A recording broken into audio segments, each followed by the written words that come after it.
Hey, I've been living with the Shockwafe Wireless 11.2.6 every day for weeks, so let me talk to you like someone who actually feels what happens when sound finally stops holding you back.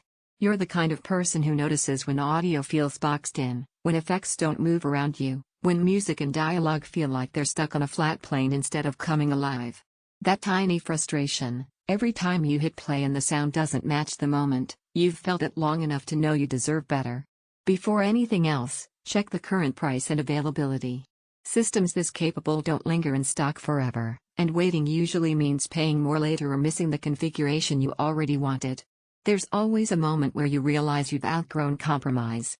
For me, it was during a big movie night. Every time a scene should have felt huge, I kept thinking, this should hit harder. I turned the volume up and still felt something missing. That's the moment you know you're done settling. The first time you switch to this setup, it's like audio suddenly found dimension. Dialogue stays anchored and clear. Effects wrap around you instead of just blasting forward. Music feels layered and alive.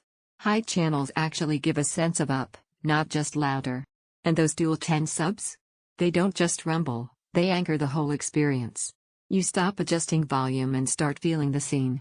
You feel it during movie nights when explosions and ambience don't just hit, they move around you. During gaming when footsteps and spatial cues feel placed, real and intentional. During music sessions where tracks feel rich and deep instead of thin and flat. Even everyday TV feels more present because the sound finally matches what you're seeing instead of trailing behind it. This isn't about raw power alone, it's about balance. How 11.2.6 channels give real depth and height instead of frantic loudness. How bipolar surrounds and discrete height channels actually broaden your soundstage instead of confusing it. How Dolby Atmos and DTS deliver space that feels intentional, not gimmicky. It's confidence you feel every time you press play. Don't assume prices or stock will stay calm.